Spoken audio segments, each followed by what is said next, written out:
ಇವತ್ತು ಒಂದು ಕಡೆ ಸಂತೋಷ ಇದ್ದರೆ ಒಂದು ಕಡೆ ದುಃಖ ಇದೆ. ಏನಪ್ಪ ಅಂದರೆ ದುಃಖನೇ ಜಾಸ್ತಿ ಇದೆ. ಈ ಸಿನಿಮಾ ರಂಗಕ್ಕೆ ಮೊದಲ ಹೆಜ್ಜೆ ನಾನು ಫಸ್ಟ್ ಟೈಮ್ 2 ವರ್ಷ ಆಯಿತು ಬಂದು. ಏನೋ ಒಂದು ದೊಡ್ಡ ಕನಸಿಟ್ಕೊಂಡು ಬಂದೆ. ಇವಾಗ ಆಗ್ತಿರೋದು ನೋಡಿದರೆ ಒಂದು ಒಳ್ಳೆ ಸಿನಿಮಾ ಕೊಟ್ಟರೆ ಸಿನಿಮಾ ಚೆನ್ನಾಗಿ ಹೋಗುತ್ತೆ, ಜನಗಳು ಬರ್ತಾರೆ ಅಂತ ಎಲ್ಲ ಟಾಕ್ ಇದೆ ಹೊರಗಡೆ. ಬಟ್ ಆದ್ರೂ ನಮ್ಮ ಬ್ಯಾಡ್ ಲಕ್ಕಿಗೆ ಈ ಬೇಡದೇ ಇರೋದೆಲ್ಲ ವಿಷಯಗಳು ತುಂಬ ದೊಡ್ಡ ವಿಷಯಗಳಾಗಿ ಕಾಣ್ತಾ ಇದೆ. ನಾವು ಯಾರೋ ಹೇಳಿದರು, ನಾವು ಯಾವುದೇ ಕಾರಣಕ್ಕೂ ಯಾರ ಹತ್ರನೂ ಈ ಥರ ಚೀಪ್ ಕೆಟಗರಿ ಪಬ್ಲಿಸಿಟಿ ತೊಗೊಳಕ್ಕೆ ಇಷ್ಟ ಇಲ್ಲ. ಯಾಕೆಂದರೆ ನಾವು ರಾಜ್ಕುಮಾರ್ ಅವರ ಫಾಲೋವರ್ಸ್ ಆ್ಯಕ್ಚುಲಿ. ಅಂದರೆ ಅವರು ಹೇಳ್ಕೊಟ್ಟಿದ್ದು ಒಂದು ಅವರ ನಡವಳಿಕೆ, ಅವ್ರ ಬಿಹೇವಿಯರ್ ಎಲ್ಲ ನೋಡಿಕೊಂಡು ಕೆಲವೊಂದು ಸಿನಿಮಾಗಳನ್ನ ನೋಡ್ಕೊಂಡು ಬೆಳೆದವರು. ಅವರು ಯಾವತ್ತೂ ಈ ಥರ ಚೀಪ್ ಒಂದು ಪ್ರಮೋಷನ್ಸ್ ಮಾಡಿಲ್ಲ, ನಾವು ಮಾಡೋದು ಇಲ್ಲ. ಸೊ ನಾನು ಹೇಳಕ್ಕೆ ಹೊರಟಿದ್ದು, ಆ ಮೇಡಮ್ ಏನೋ ಒಂದು ಕೇಳಿದ್ರು ಕ್ವೆಶನ್. ಮೇಡಮ್ ಏನದು ಸಿನಿಮಾ ತಂಡಕ್ಕೆ ಮೊದಲೇ ಗೊತ್ತಿತ್ತು ಮನೋರ ವಿಷಯ ಅಂತ ಹೇಳಿ ತುಂಬ ಸುದ್ದಿ ಆಗಿದೆ. ಸೊ ಗೊತ್ತಿದ್ರು ನೀವು ಯಾವುದೇ ರೀತಿಯ ಕ್ರಮ ಕೈಗೊಳ್ಳಿಲ್ಲ ಅನ್ನೋದು ನನಗೆ ಗೊತ್ತಾಗಿಲ್ಲ ಅಂತಲ್ಲ, ಗೊತ್ತಾಗಿದ್ದು 20 ಡೇಸ್ ಬ್ಯಾಕು ಒಂದು 10ವರೆಗೆ, ರಾತ್ರಿ 10ವರೆಗೆ ಒಂದು ಲೇಡಿ ಫೋನ್ ಮಾಡ್ತಾರೆ. ಯಾರು ಕಾಮಿಡಿ ಕಿಲಾಡಿಗಳಲ್ಲಿ ಅವರು ನಯನ ಅಂತ ವರ್ಕ್ ಇದ್ದಾರಲ್ಲ, ಅವರು ಫೋನ್ ಮಾಡ್ತಾರೆ. ಅವರು ನಮ್ಮ ಸಿನಿಮಾದಲ್ಲಿ ವರ್ಕ್ ಮಾಡಿದ್ದಾರೆ ಅವರು. ಸೊ ಅವರು ಫೋನ್ ಮಾಡಿದಾಗ ನನಗೆ ಈ ಥರ ಒಂದು ಮಿಂಚು ಅಂತ ಒಬ್ಬ ಹುಡುಗಿ ಇದೆ, ಆ ಹುಡುಗಿದು ಮತ್ತು ಮನದು ಏನೋ ಅನೈತಿಕ ಸಂಬಂಧ ಇದೆ. ಸೊ ಅವರು ತುಂಬ ವರ್ಷಗಳಿಂದ ಇದೆ. ಸೊ ನಿಮ್ಮ ಸಿನಿಮಾಕ್ಕೆ ಅವಳು ಹೋಗಿ ಪೊಲೀಸ್ ಕಂಪ್ಲೇಂಟ್ ಕೊಡ್ತೀನಿ, ಅಂದರೆ ಆ ಮನು ಬಗ್ಗೆ ಪೊಲೀಸ್ ಕಂಪ್ಲೇಂಟ್ ಕೊಡ್ತೀನಿ, ಮತ್ತು ಇನ್ನೊಂದು ಸಿನಿಮಾನ ಅಂದರೆ ಪ್ರೆಸ್ ಅವ್ರಿಗೆ ಹೇಳ್ತೀನಿ ಅಂತ ಒಂದು ಹೇಳಿದ್ದನ್ನು ಈ ಹುಡುಗಿ ನನಗೆ ಫೋನ್ ಮಾಡಿ ಹೇಳಿದರು. ಸೊ ನಾನು ಒಂದೇ ಸಲ ನನಗೆ, ಯಾಕೆಂದರೆ 20 ಡೇಸ್ ನಾವು ಸಿನಿಮಾ ಆಲ್ರೆಡಿ 23ಗೆ ರಿಲೀಸ್ ಮಾಡ್ತೀವಿ ಅಂತ ಒಂದು ಅನೌನ್ಸ್ಮೆಂಟ್ ಆಗಿದೆ. ಆ ಟೈಮಲ್ಲಿ ಆ ಹುಡುಗಿ ಹತ್ರ ಫೋನ್ ಮಾಡಿ ಹೇಳಿದಾಗ ಸೊ ನನಗೆ ತುಂಬ ಆಶ್ಚರ್ಯ ಆಯಿತು. ತುಂಬ ಅಂದರೆ ಒಂದು ಎಲ್ಲ ಥರ ತೊಂದರೆಗಳು ಆಯಿತು ಫ್ಯಾಮಿಲಿಯಲ್ಲಿ ಎಲ್ಲ. ಯಾಕೆಂದರೆ ನನ್ನ ಹತ್ರ ವೈಫು ಮಕ್ಕಳೆಲ್ಲ ಅಲ್ಲೇ ಮುಂದೆನೇ ಇದ್ದರು ಆ ಟೈಮಲ್ಲಿ. ಸೊ ನಾವು ಅವಾಗ ಫೋನ್ ಕಟ್ ಮಾಡಿ ಅವ್ರು ಏನು ಹೇಳಿದ್ದು, ಆ ಹುಡುಗಿ ಜೊತೆ ಅಂದರೆ ಮಿಂಚು ಜೊತೆ ನಾನು ಮಾತಾಡಬೇಕು ಅಂತ ಅವಳು ಫೋನ್ ಮಾಡಿದ್ದು. ನಾನು ಆ ಟೈಮಲ್ಲಿ ಒಂದೇ ಸಲ ನಾನು ಡಿಸಿಷನ್ ತೊಗೊಳಕ್ಕಾಗಲಿಲ್ಲ. ಯಾಕೆಂದರೆ ನನಗೆ ಇದೆಲ್ಲ ಹೊಸತ್ತು ಆ್ಯಕ್ಚುಲಿ. ಇಮಿಡಿಯೇಟ್ಲಿ ನಾನು ಒಂದು 10 ನಿಮಿಷ ಬಿಟ್ಟು ಫೋನ್ ಮಾಡಿ ಅಂತ ಅಂದಾಗ ನಮ್ಮ ರಾಮ್ ಸರ್ಗೆ ಫೋನ್ ಮಾಡಿದೆ. ರಾಮ್ ಸರ್ ಫೋನ್ ಮಾಡಿ ಎಲ್ಲ ವಿಷಯ ಹೇಳಿದೆ. ನಾನು ಮನುಗೂ ಫೋನ್ ಮಾಡಿದೆ, ಮನುಗೂ ಬೈದಿದ್ದೀನಿ ನಾನು ಅವತ್ತು. ಈ ಥರ ಮುಂಚೆನೇ ಹೇಳಿದಿದ್ರೆ ಅಟ್ಲೀಸ್ಟ್ ನಾವು ಏನೋ ಒಂದು ಕೂತು ಮಾತಾಡ್ಬೋದಿತ್ತು, ಏನೋ ಒಂದು ಸೊಲ್ಯೂಷನ್. ಈಗ ನಮಗೆ ಇನ್ನೇನು ಬೇರೆ ಏನು ಮಾಡೋಕ್ಕಾಗಲ್ಲ, ಕಳ್ಕೊಂಡಿರೋದನ್ನು ಮತ್ತೆ ನಾನು ತಂದು ಕೊಡೋಕ್ಕಂತೂ ಆಗಲ್ಲ. ಅದೇ ಒಬ್ಬ ನಿರ್ಮಾಪಕನಾಗಿ ಕೂತು ಮಾತಾಡ್ಬೋದಾ ಅಂತ ಅವರು ನಮ್ಮ ಡೈರೆಕ್ಟ್ರು, ನಾನು, ಮನು ಎಲ್ಲ ಮಾತಾಡಿದಾಗ ಅವನು ಏನೂ ಇಲ್ಲ ಸರ್, ತುಂಬ ಇಗ್ನೋರ್ ಮಾಡಿಬಿಟ್ಟ. ಅಷ್ಟು ಸಿಂಪಲ್ ಆಗಿ ನಾವು ಏನೋ ಇಲ್ವೇನೋ, ಹುಡುಗಿ ಏನೋ ಸುಮ್ಮನೆ ಆಟ ಆಡ್ಸೋಕೆ ಮಾಡ್ತಾರೇನೋ ಅಂತ ಅಂದ್ಕೊಂಡ್ವಿ. ಇಷ್ಟು ಸೀರಿಯಸ್ ಆಗುತ್ತೆ ಅಂತ ಗೊತ್ತಿರಲಿಲ್ಲ. ಆದ್ರೂ ನೆಕ್ಸ್ಟ್ ಡೇ ನಮಗೊಂದು ಶೂಟಿಂಗ್ ಇತ್ತು. ನಾನು ಮನುಗೆ ಹೇಳಿದೆ, ನಾನು ಈ ಶೂಟಿಂಗ್ ಮಾಡಲ್ಲ, ಶೂಟಿಂಗ್ ಸ್ಟಾಪ್ ಮಾಡೋಕ್ಕೆ ಹೇಳಿದ್ದೀನಿ ಡೈರೆಕ್ಟ್ರಿಗೆ. ಸೊ ಇದೆಲ್ಲ ಸೊಲ್ಯೂಷನ್ ಅಂದರೆ ಸಾಲ್ವ್ ಮಾಡ್ಕೊಂಡು ನನ್ನ ಹತ್ರ ಬಾ, ಏನೂ ತೊಂದರೆ ಇಲ್ಲ. ಆ ಹುಡುಗಿ ಕೈಲಿ ನನಗೊಂದು ಫೋನ್ ಮಾಡಿಸಿ ಹೇಳಿಸ್ಬೇಕು, ಇಲ್ಲ ಒಂದು ಇನ್ಫಾರ್ಮೇಷನ್ ಕೊಡಿಸ್ಬೇಕು ನನಗೆ. ನಾನೇನು ತೊಂದರೆ ಕೊಡಲ್ಲ ಸಿನಿಮಾಕ್ಕೆ. ಯಾಕೆ ಸಿನಿಮಾಗೆ ತೊಂದರೆ ಕೊಡ್ತೀವಿ ಅಂತಲೇ ಹೇಳ್ದಂಗೆ ಆಯ್ತಲ್ಲ. ಈಗ ಪೊಲೀಸ್ ಕಂಪ್ಲೇಂಟ್ ಕೊಡ್ತೀನಿ, ಒಬ್ಬ ಲೀಡ್ ರೋಲ್ಗೆ ಒಂದು ಎಫೆಕ್ಟ್ ಆಗುತ್ತೆ ಅಂದರೆ ಅದು ಸಿನಿಮಾಗೆ ಎಫೆಕ್ಟ್ ಆಗುತ್ತಲ್ವ. ಸೊ ನಾನು ಆ ಥರ ಹೇಳಿದೆ. ನಾನು ಅಂದರೆ ಡೈರೆಕ್ಟಾಗಿ ಮೀಟ್ ಮಾಡಿಸು ಅಂತ ನಾನು ಹೇಳಿಲ್ಲ. ಅಟ್ಲೀಸ್ಟ್ ಅವಳ ಕಡೆಯಿಂದ ಒಂದು ಆಡಿಯೋ ವಿಡಿಯೋ ಏನೋ ಒಂದು ಕೊಡಿಸೋದಾದರೆ ನನಗೆ ನಂಬಿಕೆ ಇರುತ್ತೆ, ಮುಂದೆ ಹೋಗ್ಬೋದಪ್ಪ, ಶೂಟಿಂಗ್ ಸ್ಟಾರ್ಟ್ ಮಾಡ್ಬೋದು ಅಂತ ಹೇಳಿದೆ. ಒಂದೇ ದಿವಸದ ಶೂಟಿಂಗ್ ಉಳಿದಿದ್ದು, ಬೇರೆ ಎಲ್ಲ ಮುಗಿದಿತ್ತು. ಸೊ ಕರೆಕ್ಷನ್ ವರ್ಕ್ ನಡೀತಿತ್ತು. ಅದನ್ನು ಸ್ಟಾಪ್ ಮಾಡ್ತೀನಿ ಅಂತ ಹೆದರಿಕೊಂಡು ಡೈರೆಕ್ಟ್ರು ಜೊತೆ ಮಾತಾಡಿಕೊಂಡು, ಇಲ್ಲ ಸ್ಟಾಪ್ ಮಾಡಬೇಡಿ, ನಾನು ಹೇಗಾದರೂ ಮಾಡಿ ಮಾತಾಡಿಸ್ತೀನಿ ಅಂತ ಹೇಳಿ ನೆಕ್ಸ್ಟ್ ಮಾರ್ನಿಂಗ್ ನಾವು ಒಂದು ಎಡಿಟಿಂಗ್ ಆಫೀಸಲ್ಲಿ ಅಂದರೆ ಶೂಟಿಂಗ್ ಸ್ಟಾಪ್ ಮಾಡಿದ್ವಿ. ಎಡಿಟಿಂಗ್ ಆಫೀಸಲ್ಲಿ ನಾನು, ಇವರು, ನನ್ನ ಫ್ರೆಂಡ್ಸು, ಸೀನಾಬೈ ಮತ್ತು ಇನ್ನೊಂದು 4 ಜನ ನಾವು ಹೋಗಿ ಏನೋ ಒಂದು ಕೆಲಸಕ್ಕೆ ಅಂತ ಹೋಗಿದ್ವಿ. ಆವಾಗ ಮನು ಕರ್ಕೊಂಡು ಬರ್ತಾನೆ ಅಲ್ಲಿಗೆ, ಎಲ್ಲಿ ಕೆಂಗೇರಿ ಹತ್ರ ಲೊಕೇಶನ್ ಎಲ್ಲ ಬರುತ್ತೆ, ಏನೋ ಹೇಳಿದಾರಲ್ಲ ಕೆಂಗೇರಿ, ಅದೆಲ್ಲ ಸತ್ಯನೇ. ಕೆಂಗೇರಿ ಹತ್ರ ಕರ್ಕೊಂಡು ಬರ್ತಾರೆ. ಕರ್ಕೊಂಡು ಬಂದು ನನಗೆ ಮನು ಕರ್ಕೊಂಡು ಬರ್ತಾರೆ. ನಮಗೆ ಇನ್ಫಾರ್ಮೇಷನೇ ಇರಲಿಲ್ಲ. ನಾವು ಯಾವತ್ತೂ ಅವಳನ್ನ ಮಾತಾಡಬೇಕು, ಅದು ಏನು ಡೈರೆಕ್ಟಾಗಿ ಒಂದು ಹುಡುಗಿ ಕರ್ಕೊಂಡು ಬಂದು ಮಾತಾಡಿಸ್ಬೇಕು ಅನ್ನೋದು ಇರಲಿಲ್ಲ. ಕರ್ಕೊಂಡು ಬಂದು ಡೈರೆಕ್ಟಾಗಿ ಒಳಗಡೆ ಕರ್ಕೊಂಡು ಬರ್ತಾರೆ. ಅದು ಎಲ್ಲರಿಗೂ ಅವನಿಗೆ ಗೊತ್ತಿರೋ ವಿಷಯ, ನಾವು ಅಲ್ಲಿರ್ತೀವಿ ಅನ್ನೋದು ಗೊತ್ತಿತ್ತು. ಆ ಹುಡುಗಿ ಜೊತೆ ಇನ್ನೊಬ್ಬ ಅವರೆಲ್ಲ ಅವನು ಮನು ಹೇಳೋದು ಹುಡುಗಿ ಬಾಯ್ ಫ್ರೆಂಡ್ ಅಂತ ಹೇಳ್ತಿದ್ದ, ನಮಗೂ ಗೊತ್ತಿಲ್ಲ ಅದು. ಬಾಯ್ ಫ್ರೆಂಡ್ ಎಲ್ಲ ಅಲೋಕ್ ಅಂತ ಹೇಳ್ತಾ ಇದ್ದ, ಅವರು ಮತ್ತೆ ಮಿಂಚು ಇಬ್ರು ಬಂದರು ವಿತ್ ಮನು ಜೊತೆ. ಅವ್ರ ಗಾಡಿಯಲ್ಲಿ ಬರ್ತಾರೆ 12 ಗಂಟೆ ಹೊತ್ತಿಗೆ. ಸೊ ಅವಳು ಸ್ವಲ್ಪ ಸುಸ್ತಾಗಿರ್ತಾ ಹುಡುಗಿ. ನಾವೇ ಹೇಳ್ತೀವಿ ಏನಕ್ಕೆ ಬಂದ್ರಿ ಅಂತ ಎಲ್ಲ ಕೇಳಾದ್ಮೇಲೆ, ಸೊ ಊಟ ಏನಾದ್ರು ಬೇಕಾ ಅಂತ ನಾವೇ ಊಟ ಮಾಡ್ತಿದ್ವಿ. ಯಾಕೆಂದರೆ ಒಂದು ಹೆಣ್ಣು ಒಂದು ತಾಯಿ ಸಮಾನ ಗೌರವ. ಏಕೆಂದರೆ ನಾವೆಲ್ಲ 4 ಜನ ಗಂಡಸರೇ ಇರೋದ್ರಿಂದ, ಸೊ ಏನೋ ಇಲ್ಲಿ ಸರಿಯಾಗಲ್ಲ ಅನ್ನೋ ಕಾರಣಕ್ಕೆ ಇನ್ಫಾರ್ಮೇಷನ್ ಇಲ್ಲದೆ ಇರೋದಕ್ಕೆ ನಾವು ನನ್ನ ಫ್ರೆಂಡ್ಸ್, ನನ್ನ ಡೈರೆಕ್ಟರ್ ಫ್ರೆಂಡ್ ಅವರು ಆ್ಯಕ್ಚುಲಿ ಶಾರದಾ ಮೇಡಮ್ ಅಂತ ಅವರು ವಕೀಲರು, ಅವ್ರನ್ನ ಕರೆಸ್ಕೊಳ್ತೀವಿ. ಯಾಕೆಂದರೆ ಒಂದು ಲೇಡಿ ಇದ್ದಾಗ 10 ಜನ ಗಂಡಸಿದ್ದಾಗ ಅದು ಮೆಸೇಜ್ ಬೇರೆ ಹೋಗುತ್ತೆ ಅನ್ನೋದಕ್ಕೆ ನಾವು ಇಮಿಡಿಯೇಟ್ಲಿ ಕರೆಸ್ಬಿಟ್ಟು ಬುದ್ಧಿ ಹೇಳ್ತೀವಿ. ಅವ್ರು ಹೇಳಿದ್ದಾರೆ ಒಂದು ಮಾತು, ನಾವು ಏನು ಸರ್ ಅದು ಒಂದು ಮಾತೇನೋ ಹೇಳಿದ್ರು, ಮೈಂಡ್ ವಾಶ್ ಅಂದರೆ ಏನು, ಒಂದು ಬುದ್ಧಿ ಹೇಳಿದರೆ ಮೈಂಡ್ ವಾಶ್ ಅಂತ ಅವ್ರಿಗೆ ಅನಿಸುತ್ತೆ. ಅವ್ರ ಭಾಷೆಯಲ್ಲಿ ಒಂದು ಮೈಂಡ್ ವಾಶು, ನಮ್ಮ ಭಾಷೆಯಲ್ಲಿ ನಾನು ನಿರ್ಮಾಪಕ ಆಗಿ ಇಷ್ಟೆಲ್ಲ ಖರ್ಚು ಮಾಡಿ ರಾತ್ರಿ ಆಗಲು ಕೆಲಸ ಮಾಡಿ ಎಲ್ಲ ಟೈಮು ಬಿಟ್ಟು ಸಿನಿಮಾಕ್ಕೆ ಅವರು ಒಬ್ಬ ಆರ್ಟಿಸ್ಟ್ ಆಗಿ ಇವನು ಒಬ್ಬ ಆರ್ಟಿಸ್ಟ್ ಆಗಿ ಇವರೆಲ್ಲರಿಗೋಸ್ಕರ ಕೆಲಸ ಮಾಡಿ ಇವತ್ತು ನಾನು ಅವರ ಒಂದು ಹೊಲಸು ಜೀವನ ಏನದು ಒಂದು ಕೆಟ್ಟೋಗಿರೋ ಜೀವನ ಸರಿ ಮಾಡ್ಸೋಕ್ಕೆ ನಾನು ಹೋಗ್ಬೇಕಾಗಿರೋ ಪರಿಸ್ಥಿತಿ ಬಂತು. ಬಟ್ ಅದನ್ನು ಹೇಳ್ಕೊಳ್ಳೋಕ್ಕೇನು ನನಗೆ ನಾಚಿಕೆ ಇಲ್ಲ, ಯಾಕೆಂದ್ರೆ ನಾನು ಸರಿ ಇದ್ದೀನಿ ಅನ್ನೋದು ನನಗೆ ನಂಬಿಕೆ ಇದೆ. ಬಟ್ ಆದ್ರೂ ಸಮಾಧಾನವಾಗಿ ನಾವು ಕೂರಿಸಿ ಏನಪ್ಪ ಬಂದಿದ್ದೀರಾ, ಏನು ವಿಷಯ ಅಂತ ಕೇಳಿ ಎಲ್ಲ ಸರಿ ಅಂದರೆ ಸಾಲ್ವ್ ಮಾಡ್ಕೊಳ್ಳಿ ಏನೇ ಇದ್ರು ಅಂತ ಹೇಳಿ ಒಂದು 2-3 ಅವರ್ ಮಾತುಕತೆ ಆಯಿತು. ಹುಡುಗಿ ಸ್ಟಾರ್ಟಿಂಗ್ ಇಲ್ಲ ನಾನು ಶಿಕ್ಷೆ ಕೊಡಲೇಬೇಕು ಅಂತ ಅಂದರು. ಸರಿ ಶಿಕ್ಷೆ ಕೊಟ್ಟರೆ ಏನಾಗುತ್ತೆ ಅಂತ ಕೇಳಿದ್ವಿ. ಈಗ ನಿಮಗೆ ಗೊತ್ತಿದೆ ಕಾನೂನು ಅನ್ನೋದು ಏನು 10 ವರ್ಷ 20 ವರ್ಷ ಏನು ಸೇರಿಸ್ಕೊಳ್ಳಲ್ಲ ಜೈಲಲ್ಲಿ.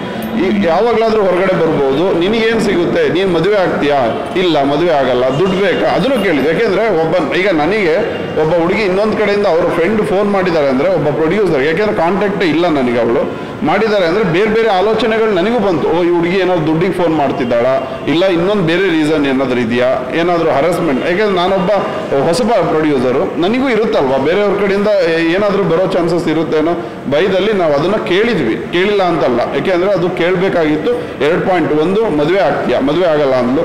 ಇನ್ನೊಂದು ನೀನು ದುಡ್ಡೇನಾದರೂ ಬೇಕಾಗಿದೆಯಾ, ಇಲ್ಲ ಅಂದ್ಲು. ಮದುವೆನೂ ಆಗಲ್ಲ, ಅವಳಿಗೆ ಲೈಫು ಬೇಡ, ಇನ್ನೊಂದು ದುಡ್ಡು ಬೇಡ ಅಂತ ಅಂದಾಗ, ಶಿಕ್ಷೆ ಬೇಕು ಅಂದಾಗ ಅದು ನಿಮ್ಮಿಷ್ಟ ಅಂತ ನಾವು ಅಲ್ಲಿ ಬಿಟ್ವಿ. ಅದನ್ನು ತಗೊಂಡೋಗಿ ಯಾರು ಮನು ಮತ್ತು ನಮ್ಮ ಲಾಯರು ಒಂದು ಸ್ವಲ್ಪ ಬುದ್ಧಿ ಹೇಳಿದ್ದಾರೆ, ಒಂದು ಫ್ರೆಂಡ್ಲಿಯಾಗಿ ಹೇಳಿದ್ದಾರೆ. ಲಾಯರ್ ಅನ್ನೋ ರೀತಿಯಲ್ಲಿ ಯಾರೂ ಮಾತಾಡಿಲ್ಲ. ಸೊ ಅದನ್ನು ಅವರು ಬೇರೆ ಥರ ತಿಳ್ಕೊಂಡಿದ್ದಾರೆ. ಸೊ ಅದು ನಮ್ಮ ಹತ್ರ ನಾವು ಆಡಿಯೋ ಎಲ್ಲ ಮಾಡ್ಕೊಳಕ್ಕೆ ಹೋಗಲಿಲ್ಲ. ಯಾಕೆ ಅಂದರೆ ಒಬ್ಬ ಲೇಡಿ ಇದ್ದಾರೆ, ಅವ್ರ ಕಡೆಯಿಂದಲೇ ಒಬ್ಬ ಹುಡುಗ ಬಂದಿದ್ದಾನೆ. ಸೊ ಅಷ್ಟಿದ್ದಾಗ ಅಲ್ಲಿಗೆ ನಾವು ಸಾಕ್ಷಿ, ನಮಗೆ ಆ ಬುದ್ಧಿ ಇಲ್ಲ, ನಮಗೆ ಶಿಕ್ಷೆ ಕೊಡಬೇಕು ಅಂದರೆ ಕೊಡ್ಕೊಳ್ಳಿ ಅಂತ ಹೇಳಿ ಹೊರಗಡೆ ಬಂದಾಗ ಆ 10 ನಿಮಿಷ ಆದಮೇಲೆ ಅವರು ಮತ್ತು ಮನು ಇಬ್ಬರೂ ಬಿಟ್ವಿ, ಸಪ್ರೇಟಾಗಿ ಮಾತಾಡ್ಕೊಂಡು ಫೈನಲ್ ಬನ್ನಿ ಯಾವುದಕ್ಕೂ ನಾವು ರೆಡಿ ಇದ್ದೀವಿ ಅಂತ ಹೇಳಿದಾಗ ಅವ್ರು ಹೊರಗಡೆ ಬಂದುಬಿಟ್ಟು ಆ ಹುಡುಗಿ ನಮಗೆ ಒಂದು ವಿಡಿಯೋ ತೋರಿಸಿ, ಸರಿ ಎಲ್ಲ ರೆಡಿ ಇದೆ, ನಾನು ಯಾವುದಕ್ಕೂ ತೊಂದರೆ ಕೊಡಲ್ಲ. ಆ ವಿಡಿಯೋ ಏನು ಬಿಟ್ಟಿದ್ದಾರೆ ಅದು ಹೇಗೆ ಲೀಕ್ ಆಯಿತೋ ಗೊತ್ತಿಲ್ಲ, ಬಟ್ ಆ ವಿಡಿಯೋ ಅದೇ ಆ ವಿಡಿಯೋ ಅವತ್ತು ಮಾತಾಡಿದ್ದು. ಸೊ ಅಷ್ಟಾದಮೇಲೆ 2 ದಿವಸ ಆದಮೇಲೆ ಮತ್ತೆ ಮನುಗೆ ಹರಾಸ್ಮೆಂಟ್ ಸ್ಟಾರ್ಟ್ ಆಯ್ತಂತೆ. ಸೊ ಅದು ಹಂಗೆ ತಗೊಂಡೋಗಿ ನನಗೆ ಮನು ಹೇಳ್ತಿದ್ದಿಷ್ಟೇ, ಸರ್ ನಮ್ದು ಏನೂ ಇಲ್ಲ ಮನು, ನಾವು ಎಷ್ಟು ಸಲ ಕೇಳಿದ್ದೀವಿ ಡೈರೆಕ್ಟ್ರು ಸರ್ ಕೇಳಿ, ಏನಾದರೂ ಇದ್ದರೆ ಹೇಳು, ಇಲ್ಲೇ ಸಾಲ್ವ್ ಮಾಡೋಣ, ಇಲ್ಲ ಏನೋ ಒಂದು ಬೇಕಾದರೆ ಏನೋ ಒಂದು ದೊಡ್ಡವ್ರನ್ನಾರು ಕರೆಸ್ಬಿಟ್ಟು, ಇಲ್ಲ ಇಂಡಸ್ಟ್ರಿ ಶಿವಣ್ಣನ ಯಾರನ್ನಾದ್ರೂ ಒಬ್ಬರು ಮುಂದೆ ಕೂರಿಸಿ ಮಾತಾಡ್ಸೋಣ. ಆ ಹುಡುಗಿ ಒಂದೇ ಇದ್ದಿದ್ದು, ಒಂದು ದಿವಸ ಒಂಥರ ಇದ್ದರೆ ಇನ್ನೊಂದು ನೆಕ್ಸ್ಟ್ ಡೇ ಇನ್ನೊಂದು ಥರ ಇತ್ತು. ಸೊ ಫೈನಲಿ ಏನೇನಾಯಿತು ಅಂತ ಗೊತ್ತಿದೆ. ಸೊ ಅಲ್ಲಿ ನಾವು ಮಾತಾಡ್ತಿದ್ದು ಮನು ಕರ್ಕೊಂಡು ಬಂದಿದ್ದಕ್ಕೆ ಒಂದು ಬುದ್ಧಿ ಹೇಳಿದ್ದೀವಿ ಹೊರತು ಬೇರೆ ಏನೂ ಇಲ್ಲ. ಸೊ ಅದು ಕ್ಲಿಯರ್. ಅವಳ ಹತ್ರ ವಿಡಿಯೋ ಇದ್ದರೆ ಬೇಕಾದರೆ ಇದ್ದರೆ ದಯವಿಟ್ಟು ತೋರಿಸ್ಲಿ ನಿಮ್ಮೆಲ್ಲರಿಗೂ. ಸೊ ವಿಡಿಯೋ ಇಟ್ಕೊಂಡು ನಾವು ಯಾರ ಹತ್ರನೂ ಆಟ ಆಡಲ್ಲ ಯಾರ ಲೈಫಲ್ಲೂ. ಸೊ ತುಂಬ ಬೇಜಾರೇನಪ್ಪ ಅಂದರೆ ಸಿನಿಮಾ ಹಿಂದಿನ ದಿವಸ ಹೋಗಿ ಪೊಲೀಸ್ ಸ್ಟೇಷನ್ ಕಂಪ್ಲೇಂಟ್ ಕೊಡೋದು ಅಂದರೆ ಎಲ್ಲರಿಗೂ ಗೊತ್ತಿದೆ ಇದ್ರ ಉದ್ದೇಶ ಏನು. ಒಂದು ಅವನ ಲೈಫಲ್ಲದೆ ನಾವು ಎಷ್ಟು ಜನ, ಒಂದು 500-600 ಜನ ಕೆಲಸ ಮಾಡಿದ್ದೀವಿ. ಹಾಗೆ ನಮ್ಮ ಹೊಟ್ಟೆಪಾಡು, ನಮ್ಮ ಜೀವನ ಯಾರಿಗೂ ಅರ್ಥನೇ ಆಗಲಿಲ್ವಲ್ಲ.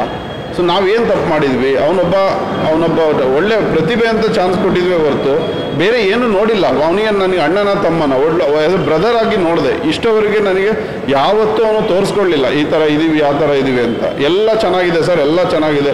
ಲಾಸ್ಟಿಗೆ 2 ಡೇಸ್ ಇರೋವಾಗೂ ಕೇಳಿದ್ವಿ, ಮನು ಏನಾದ್ರು ಪ್ರಾಬ್ಲಮ್ ಇದ್ದರೆ ಹೇಳು, ಇಲ್ಲೇ ಸ್ಟಾಪ್ ಮಾಡೋಣ ಅಂತ ಏನೋ ಒಂದು ಕೇಳಿದ್ವಿ. ಅವ್ನು ಬಿಟ್ಕೊಡ್ಲಿಲ್ಲ ಅವ್ರವ್ರ ವಿಷಯಗಳನ್ನ. ಸೊ ಇವತ್ತು ನಾವು ಈ ಥರ ನಾನು ಹೇಳ್ದಂಗೆ ಅತಿ ಹೆಚ್ಚು ನೋವಿರೋದೇ ಅದು. ಈಗ ಶಿವಣ್ಣನ ಬಗ್ಗೆ ಮಾತಾಡಿದ್ದಾನೆ ಅಂತ ಆಡಿಯೋ ಬಂದಿದೆ, ದರ್ಶನ್ ಸರು, ನಮ್ಮ ಧ್ರುವ ಬ್ರದರು, ಇವರೆಲ್ಲ ನಮಗೆ ಒಂದು ನಿಜವೂ ನಾನು ಹೇಳ್ತಾ ಇದ್ದೀನಿ ಅಂತಲ್ಲ, ಇವರೊಂದು ಪಿಲ್ಲರ್ ಕನ್ನಡ ಇಂಡಸ್ಟ್ರಿಗೆ. ಅವ್ರ ಬಗ್ಗೆನೇ ಮಾತಾಡಿದ್ದಾನೆ ಅಂದರೆ ನಾವು ಇವ್ರನ್ನ ಆ ಹುಡುಗಿ ವಿಷಯದಲ್ಲಿ ಏನೋ ಕೋರ್ಟಲ್ಲಿದೆ ಅಂತ ಆಯಿತು. ಈಗ ಇಂಡಸ್ಟ್ರಿಗೆ ಟಚ್ ಮಾಡಿದ್ದಾನೆ, ಇವ್ರ ಹತ್ರನೇ ಹೋಗಿ ನಾವು ಸಪೋರ್ಟ್ ಕೇಳ್ತಿದ್ವಿ. ಇವತ್ತು ಅವ್ರ ಬಗ್ಗೆನೇ ಮಾತಾಡಿದ್ದಾನೆ ಅಂತ ಏನಾದರೂ ಆಯಿತು ಅಂದರೆ ಸೊ ಇವ್ರು ಹೇಳೋಂಗೆ ಅತಿ ಹೆಚ್ಚು ಬೇಕಾದ್ರೆ ಯಾವುದೇ ಸ್ಟ್ರೈಕ್ ಆಗಲಿ ಏನೇ ಅವ್ರ ಅಪೋಸಿಟ್ ಆಗಲಿ ನಿಲ್ಲೋದೇ ಫಸ್ಟ್ನೇ ಪರ್ಸನ್ ನಾವೇ ಆಗಿರ್ತೀವಿ. ಏಕೆಂದರೆ ನಮಗೆ ಆ ಥರ ಬುದ್ಧಿ ಅಂತೂ ಯಾವುದೇ ಕಾರಣಕ್ಕೂ ಬರಲ್ಲ. ಇನ್ನೊಬ್ರನ್ನ ಏನೋ ಒಂದು ಕೆಟ್ಟದಾಗ ಮಾತಾಡಿ ಒಂದು ಪ್ರಮೋಷನ್ ತಗೋಬೇಕು ಅಂತ ನಾವು ಯಾವತ್ತೂ ನಮ್ಮ ಲೈಫಲ್ಲೂ ನಾವು ಅದನ್ನು ಊಹಿಸ್ಕೊಳ್ಳೋಕ್ಕೂ ಸಾಧ್ಯ ಇಲ್ಲ ಸರ್. ಬೇಡ ಮೇಡಮ್, ಯಾಕೆಂದರೆ ನಮಗೆ ಈಗ ಆಲ್ರೆಡಿ ಮುಗಿದೋಗ್ಬಿಟ್ಟಿದೆ, ಎಲ್ಲ ಗೊತ್ತಾಗಿದೆ. ಆಲ್ರೆಡಿ ಅದು ಫುಲ್ ಸ್ಟಾಪು ಇಟ್ಟಿದ್ದಾರೆ ಅಂತ ಅಂದ್ಕೊಂಡಿದ್ದೀನಿ ತುಂಬ. ಸೊ ಈಗ ಮತ್ತೆ ಪದೇ ಪದೇ ಹುಡುಗನ ವಿಷಯನೇ ಮಾತಾಡಿದರೆ ಸೊ ನಾವು ಬರೀ ಅದಕ್ಕೇನೆ ಇಲ್ಲಿ ಕೂತಿದ್ದೀವೇನೋ ಅನ್ನೋ ಥರ ಆಗ್ಬಿಡುತ್ತೆ. ಇದು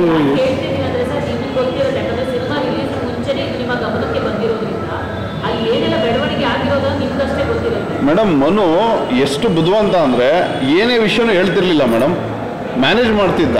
ಅಂದರೆ ಈಗ ನನಗೆ ನೋಡಿ ಯೋಚನೆ ಮಾಡಿ, ಅವನೇನಾದರೂ ಈ ಥರದ್ದು ಒಂದೇ ಒಂದು ಮೈನಸ್ ಪಾಯಿಂಟ್ ಇದ್ದಿದ್ರೆ ನಾನು ಸಿನಿಮಾ ಅವನಿಗೆ ಪ್ರೊಡ್ಯೂಸೇ ಮಾಡ್ತಿರ್ಲಿಲ್ಲ, ಅವನ ಮೇಲೆ ಇನ್ವೆಸ್ಟೇ ಮಾಡ್ತಿರ್ಲಿಲ್ಲ. ಒಂದು ಎರಡನೇದು ಹತ್ರ ಬಂದು ಅನೌನ್ಸ್ಮೆಂಟ್ ಆದಮೇಲೂ ಆ ಅಂಡರ್ಸ್ಟ್ಯಾಂಡಿಂಗ್, ಆ ಹುಡುಗಿ ಒಂದು ಮೆಸೇಜ್ ಹಾಕಿದ ಮೇಲೆ ಒಂದು ಹೆಣ್ಣಿನ ಬಗ್ಗೆ ನಂಬಿಕೆ ಬರಲ್ವ ಮೇಡಮ್? ಒಂದು ಅಷ್ಟು ನಮ್ಮ ಮುಂದೆನೇ ಹೇಳಿದ್ದಾಳೆ, ಆಡಿಯೋ ಮಾಡಾದ್ಮೇಲೂ ನಮ್ಮ ಮುಂದೆ ಬಂದು ಹೇಳಿದ್ದಾಳೆ, ಏನು ತೊಂದರೆ ಇಲ್ಲ ಸರ್, ನಿಮ್ಮ ಸಿನಿಮಾಗೆ ಏನು ತೊಂದರೆ ಕೊಡಲ್ಲ. ಅವಳು ಹೇಳೋದು ಶನಿವಾರ ಲೇಟೆಸ್ಟ್ ಒಂದು ಏನೋ ಪ್ರಾಬ್ಲಮ್ ಆಯಿತು, ಅದರಿಂದ ಬಿಟ್ಟಿದ್ದೀನಿ. ಅಟ್ಲೀಸ್ಟು ಅವಳಿಗೆ ನಮ್ಮ ಬಗ್ಗೆ ಒಂದು ಒಳ್ಳೆ, ನಾನು ಹೇಳಿದ್ದೀನಿ ಇಲ್ಲಿ ಕೇಳಿಬೇಕಾದ್ರೆ, ನನ್ನ ಅಕ್ಕ ತಂಗಿ ಅನ್ನೋ ಥರ ಆ್ಯಸ್ ಎ ಸಿಸ್ಟರ್ ಹೇಳ್ತಾ ಇದ್ದೀನಿ, ನಿಮ್ಗೆ ಏನೇ ಪ್ರಾಬ್ಲಮ್ ಇದ್ರೂ ನಾನು ನೋಡ್ಕೊಳ್ತೀನಿ, ಅಂದರೆ ಸಪೋರ್ಟ್ ಮಾಡ್ತೀನಿ ಅಂತಲೂ ಹೇಳಿದೆ, ಏನಾದರೂ ನಿಮಗೆ ಬೇಕು ಅಂತ ಅಂದರೆ. ಬಟ್ ಆ ಒಂದು ಬ್ರದರ್ ಅನ್ನೋ ಒಂದು ಇದಕ್ಕಾದ್ರೂ ನಮಗೊಂದು ಫೋನ್ ಮಾಡಿ, ನನ್ನ ನಂಬರ್ ಇದೆ, ನಯನ ಹತ್ರ ಇದೆ, ಅವ್ರ ಫ್ಯಾಮಿಲಿ ಎಲ್ಲ, ಅವರ ಒಂದು ಸರೌಂಡಿಂಗ್ ಎಲ್ಲ ಫ್ರೆಂಡ್ಸ್ಗಳ ಹತ್ರ ಇದೆ, ಒಂದು ಫೋನ್ ಮಾಡಿದಿದ್ರು ಹೆಂಗೋ ನಮ್ಮ ಜೀವ ಉಳ್ಕೊಳ್ಳೋದಲ್ಲ ಮೇಡಮ್. ಜೀವನ ಇದು ನಮ್ಮ ಜೀವನ ಎಂಟೈರ್ ನಮ್ಮ ಲೈಫ್ನೇ ಹಾಳು ಮಾಡ್ದಂಗೆ ಆಯ್ತಲ್ಲ ಮೇಡಮ್. ಅದೊಂದು ಆಡಿಯೋ ಒಂದು ಕಡೆ ಹೇಳ್ತಾರೆ. ಹಾಂ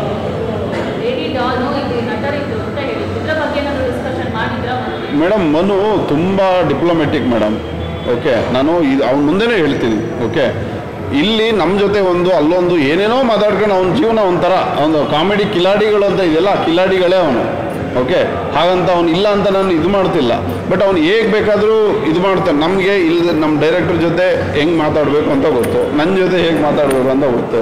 ಸೊ ಮ್ಯಾನೇಜ್ ಮಾಡ್ತಿದ್ದ. ಸೊ ಹಾಗಿದ್ದಾಗ ನಮಗೆ ಓಪನ್ ಆಗಿ ಹೇಳ್ಬಿಟ್ಟಿದ್ದಿದ್ರೆ ಈ ಥರದ್ದು ನಮಗೆ ಆ ಹುಡುಗಿ ವಿಷಯ ಗೊತ್ತಾಯ್ತಲ್ವಾ, ಅದು ರೇಪ್ ಅಂತ ಅಂದರೆ ಲಿವಿಂಗ್ ಟುಗೆದರ್ಲಿದ್ದಾಗ ರೇಪ್ ಹೆಂಗಾಗುತ್ತೆ ಅಂತ ನಾವು ಅಷ್ಟು ಸೀರಿಯಸ್ ಆಗಿ ತೊಗೊಳ್ಳಿಲ್ಲ.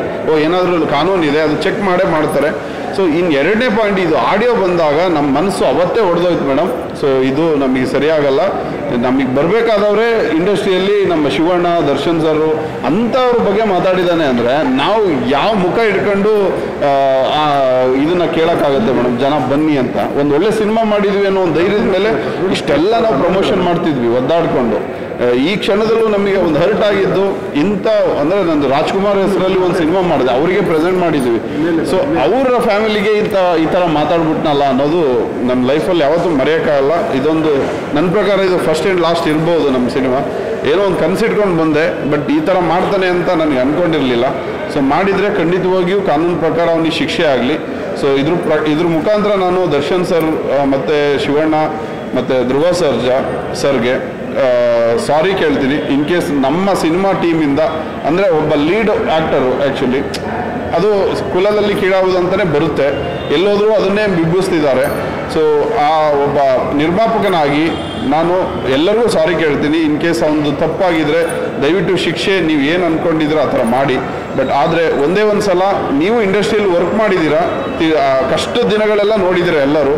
ಸೊ ಪ್ರೊಡ್ಯೂಸರ್ ಆಗಿ ಎಷ್ಟು ಕಷ್ಟಪಡ್ತಾರೆ, ಯಾವುದೇ ಪ್ರೊಡ್ಯೂಸರ್ ಆದ್ರೂ ಒಬ್ಬ ಹೊಸ ಕಲಾವಿದನಿಗೆ ಚಾನ್ಸ್ ಕೊಡೋಕ್ಕಿಂತ ಮುಂಚೆ ಅವನ ಬಯೋಡೇಟಾ ಚೆಕ್ ಮಾಡೋಕ್ಕಾಗಲ್ಲ. ಈಗ ಒಬ್ಬ ವರ್ಕರು ಅವನ ಎಕ್ಸ್ಪೀರಿಯನ್ಸ್ ನೋಡ್ಬೋದು ಹೊರತು, ಇಲ್ಲ ಒಂದು ಎಜುಕೇಷನ್ ನೋಡ್ಬೋದು ಹೊರತು ಕೆಲಸ ಕೊಡುವಾಗ. ಬಟ್ ಈ ಥರ ಎಲ್ಲ ಏನು ನಾವು ಅವನ ಪರ್ಸನಲ್ ಲೈಫ್ ಎಲ್ಲ ಏನಿದೆ, ಅವನಿಗೆ ಎಷ್ಟು ಜನ ಹೆಂಡ್ತೀರು, ಎಷ್ಟು ಜನ ಮಕ್ಕಳು, ಲವರ್ ಇದ್ದಾರ, ಇದೆಲ್ಲ ಮಾಡಿ ನಾವು ಏನೂ ಒಂದು ಚಾನ್ಸಸ್ ಕೊಡೋಕ್ಕಾಗಲ್ಲ. ಎಲ್ಲ ಆಗೋಗಿದೆ. ಅಟ್ಲೀಸ್ಟು ನಮಗೆ ಏನು ಜನ ಈಗ ಒಂದು 1000 ಜನ ಬಂದು ಸಿನಿಮಾ ನೋಡಿದ್ದಾರೆ, ಅದರಲ್ಲಿ ಒಬ್ಬರಾದರೂ ಮೇಡಮ್ 99% ಜನ ತುಂಬ ಚೆನ್ನಾಗಿದೆ, 10 ಸಲ 2 ಸಲ 3 ಸಲ ನೋಡ್ಬೋದು ಅಂತ ನಾನೇ ಇಂಟರ್ವ್ಯೂ ಮಾಡಿದ್ದೀನಿ ಮೇಡಮ್. ನಾನೇ ಡೈರೆಕ್ಟಾಗಿ ಮೈಕ್ ಹಿಡ್ದಿದ್ದೀನಿ, ನೀವು ಬೇಕಾದ್ರೂ ನೋಡಿ ವೀಡಿಯೋಸ್ ಎಲ್ಲ. ಎಲ್ಲರೂ ಒಂದು ಒಳ್ಳೆ ಪಾಸಿಟಿವ್ ಇದ್ದಾರೆ, ಸಿನಿಮಾ ತುಂಬ ಚೆನ್ನಾಗಿದೆ, ಸಾಂಗ್ಸ್ ಚೆನ್ನಾಗಿದೆ, ಎಮೋಷನಲ್ ಇದೆ, ಕಾಮಿಡಿ ಇದೆ ಅಂತೆಲ್ಲ ಹೇಳ್ತಿದ್ದಾರೆ. ಬಟ್ ಓನ್ಲಿ ನಮಗೆ ಎಫೆಕ್ಟ್ ಆಗ್ತಿರೋದು ನಮ್ಮ ಶಿವಣ್ಣನ ಬಗ್ಗೆ, ದರ್ಶನ್ ಸರ್ ಬಗ್ಗೆ, ಈ ಧ್ರುವ ಸರ್ಜಾ ಬಗ್ಗೆ ಮಾತಾಡಿರೋದು ಒಂದೇ ಎಫೆಕ್ಟ್ ಆಗ್ತಿರೋದು. ಸೊ ದಯವಿಟ್ಟು ಇಂಡಸ್ಟ್ರಿಯವರು, ಪ್ರೊಡ್ಯೂಸರ್ ಕಷ್ಟ, ನಮ್ಮ ಆರ್ಟಿಸ್ಟ್ಗಳ ಕಷ್ಟ ಮತ್ತು ಟೆಕ್ನಿಷಿಯನ್ ಕಷ್ಟ ನಿಮಗೆ ಗೊತ್ತಿರುತ್ತೆ. ದಯಮಾಡಿ ಯಾರಾದರೂ ಬಂದು 4 ಜನ ಮಾತಾಡಿ ಶಿಕ್ಷೆ ಆಗೋರು ಕಷ್ಟ ಅಂದರೆ ತಪ್ಪಿತಸ್ಥರಿಗೆ ಶಿಕ್ಷೆ ಆಗಲಿ. ನಾವು ಯಾರೂ ತಪ್ಪು ಮಾಡಿಲ್ಲ. ಇನ್ ಕೇಸ್ ನಾನು ತಪ್ಪು ಮಾಡಿದರೆ ಈ ಥರದ್ದು ಖಂಡಿತವಾಗಿಯೂ ನಾವೇ ಸಿನಿಮಾನ ನೋಡಬೇಡಿ ಅಂತಲೇ ಹೇಳ್ತಿದ್ವಿ ಏನೋ. ಬಟ್ ನಾನು ತಪ್ಪು ಮಾಡಿಲ್ಲ. ಇನ್ವೆಸ್ಟ್ ಮಾಡಿರೋ ನಾನು, ಕಷ್ಟಪಟ್ಟಿದ್ದಾರೆ ರಾಮ್ ಸರು, ರಾತ್ರಿ ಆಗಲೂ ಮಾಡಿದ್ದಾರೆ ಮೇಡಮ್. ಅದು ನೆನ್ಕೊಂಡ್ರೆ ಇವಾಗಲೂ ಕಣ್ಣೀರು ಬರುತ್ತೆ. ಸೊ ದಯಮಾಡಿ ಜನಗಳು, ಪಬ್ಲಿಕ್ಕಿಗೆ ನಾವು ಕೇಳ್ಕೊಳ್ಳೋದಿಷ್ಟೇ, ಇದೊಂದು ಒಳ್ಳೆ ಸಿನಿಮಾ, ಮಿಸ್ ಮಾಡ್ಕೋಬೇಡಿ. ಒಂದು ಸಲ ಬಂದು ನೋಡಿ. ಇನ್ನೊಂದು ವಾರ ಇರುತ್ತೆ. ಒಂದು ವಾರ ನೀವು ನಿಮ್ಮ ಆಶೀರ್ವಾದ ಇದ್ದರೆ, ನಾವು ತಪ್ಪು ಮಾಡಿಲ್ಲ ಅಂತ ನಿಮಗೆ ಅನಿಸಿದರೆ, ಪರ್ಟಿಕ್ಯುಲರ್ಲಿ ನಾನು, ನಮ್ಮ ಡೈರೆಕ್ಟ್ರು, ನಮ್ಮ ಟೀಮ್ ತಪ್ಪು ಮಾಡಿಲ್ಲ ಅಂತ ನಿಮಗೆ ಅನಿಸಿದರೆ ಬಂದು ನೋಡಿ. ಏಕೆಂದರೆ ಇದೊಂದು ಅಳಿವು ಉಳಿವಿನ ಪ್ರಶ್ನೆ. ನಾನು ತುಂಬ ಒಂದು ದೊಡ್ಡ ಕನಸಿಟ್ಕೊಂಡು ಬಂದಿದ್ದೀನಿ. ಅದು ನಾನೇ ದುಡ್ಡು ಮಾಡಬೇಕು ಅಂತಂತೂ ಬಂದಿಲ್ಲ. ನಾವು ಕನ್ನಡಿಗರಿಗೋಸ್ಕರನೇ ಮಾಡಿರೋ ಸಿನಿಮಾ. ನಾನು ಅವತ್ತು ಹೇಳಿದೆ, ಕನ್ನಡಿಗರಿಗಾಗಿ ಮಾಡಿದ್ದೆ. ನಾನು ಕನ್ನಡಿಗರಿಗೋಸ್ಕರ ಮಾಡಿರೋದು. ಆ ಸೋನು ನಿಗಮ್ ಅವರು ಆ ಥರ ಕನ್ನಡಿಗರಿಗೆ ಅವಮಾನ ಮಾಡಿದಾಗ ಅಂಥ ಯಾರೂ ಡಿಸಿಷನ್ ತೊಗೊಳ್ದೇ ಇರೋ ಅಂಥ ಟೈಮಲ್ಲಿ ನಾವು ತೊಗೊಂಡು ಅವ್ರ ಸಾಂಗ್ನ ಡಿಸ್ಕಂಟಿನ್ಯೂ ಮಾಡಿದ್ದೀವಿ. ಎಷ್ಟು ಲಾಸ್ ಆಗಿದೆ? 15-20 ಲಕ್ಷ ಲಾಸ್ ಆಗಿದೆ. ಅದನ್ನು ನಾನು ಮಾತಾಡಲಿಲ್ಲ. ಏನಕ್ಕೆ ಅಂದರೆ ನಮ್ಮ ಕನ್ನಡಿಗರು ನಾವೆಲ್ಲ ಒಂದಾಗಿರಬೇಕು, ನಮ್ಮ ಕನ್ನಡಿಗರು ಬೆಳೆಸಬೇಕು. ಕನ್ನಡಿಗರಿಗೆ ಅವಮಾನ ಅಂದರೆ ಅದೆಲ್ಲರಿಗೂ ಒಂದೇ, ನನಗಾಗೋದು ಒಂದೇ, ನಮ್ಮ ಎಲ್ಲರಿಗೂ ಆಗೋದು ಒಂದೇ ಅನ್ನೋ ಕಾರಣಕ್ಕೆ ನಾನು ತೆಗೆದಾಕ್ತೆ. ಸೊ ಬಟ್ ಇವತ್ತು ಯಾರೋ ಒಬ್ಬ ತಪ್ಪು ಮಾಡಿರೋದಕ್ಕೆ ದಯವಿಟ್ಟು ನಮ್ಮ ಮೇಲೆ ನೀವು ದ್ವೇಷ ಮಾಡಬೇಡಿ. ತುಂಬ ಒಳ್ಳೆ ಸಿನಿಮಾ, ದಯವಿಟ್ಟು ನೋಡಿ ಅಂತ ಈ ಮುಖಾಂತರ ನಿಮ್ಮ ಕೇಳ್ಕೊಳ್ತೀನಿ.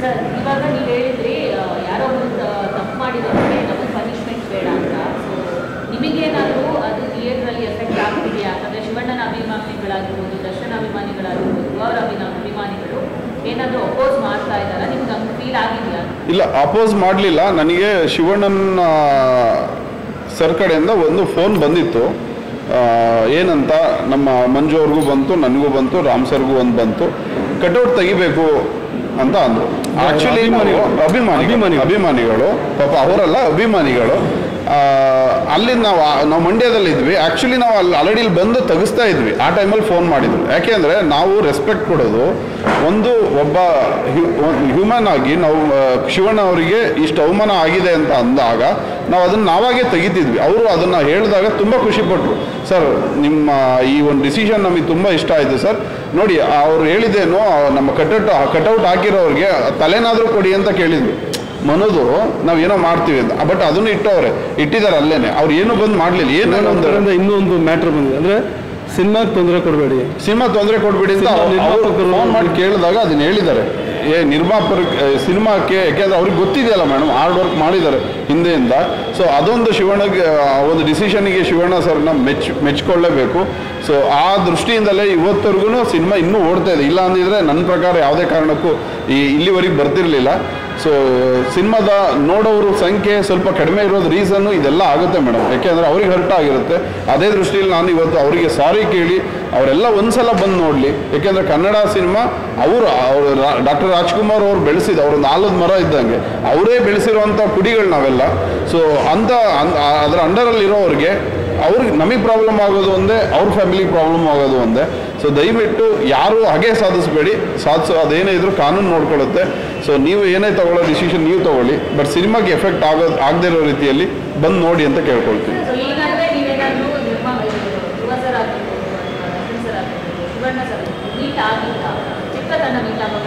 ಇಲ್ಲ, ನಾವು ಪ್ರಯತ್ನ ಪಡ್ತಾ ಇದ್ದೀವಿ. ಬಟ್ ಏನಂದರೆ ಅವರು ಬ್ಯುಸಿ ಶೆಡ್ಯೂಲ್ಸಲ್ಲಿದ್ದಾರೆ, ಅವ್ರವ್ರ ಶೂಟಿಂಗಲ್ಲಿದ್ದಾರೆ. ಶಿವಣ್ಣ ನಿಮಗೆ ಗೊತ್ತು, ಅವರು ಬ್ಯುಸಿ ಇದ್ದರು. ಸೊ ನಾವು ದರ್ಶನ್ ಸರ್ ಕೂಡ ಬ್ಯುಸಿ ಇದ್ದಾರೆ. ಆ್ಯಕ್ಚುಲಿ 2 days ಲೇಟ್ ಆಗೋ ಕಾರಣನೇ ಅದು. ನಾವು ಇಲ್ಲಾಂದರೆ 2 days ಮುಂಚೆನೇ ನಾವು ನಮ್ಮ ಸುಧೀಂದ್ರ ವೆಂಕಟೇಶ್ ಸರ್ಗೆ ನಾವು ಕೇಳಿಬೇಕಾದ್ರೆ ಆಲ್ರೆಡಿ ನಾವು ಫಾಲೋಅಪ್ ಇದ್ವಿ 2-3 ಡೇಸಿಂದ. ಬಟ್ ಅಲ್ಲಿ ಅವ್ರು ಸಿಕ್ತಿಲ್ಲ. ಧ್ರುವ ಸರು ಸಿಕ್ತಲ್ಲ, ಇನ್ನು ದರ್ಶನ್ ಸರು ಇಲ್ಲ. ನಾವು ಏನು ಫೈನಲಿ ನಾವು ಹೇಗಾದರೂ ಒಂದು ಕನ್ಕ್ಲೂಡ್ ಮಾಡಲೇಬೇಕಾಗಿರೋದ್ರಿಂದ ಫೈನಲಿ ಇಲ್ಲಿ ಬಂದು ನಿಮ್ಮ ಮುಂದೆ ಅಟ್ಲೀಸ್ಟ್ ಜನಗಳು ಚೆನ್ನಾಗಿ ನೋಡಿ, ನಿಮ್ಮ ಮುಂದೆನೇ ಜನ ಎಷ್ಟು ಚೆನ್ನಾಗಿ ಬಂದಿದ್ದಾರೆ. ಅಂದರೆ ಇಂಥ ಸಿಚುವೇಶನ್, ಮಳೆ ಇದ್ರೂ. ಸೊ ಒಂದೇ ಒಂದು ಬ್ಯಾಡ್ ಲಕ್ಕು ಈಗ ಈ ಥರ ಇದೆ ಮೇಡಮ್.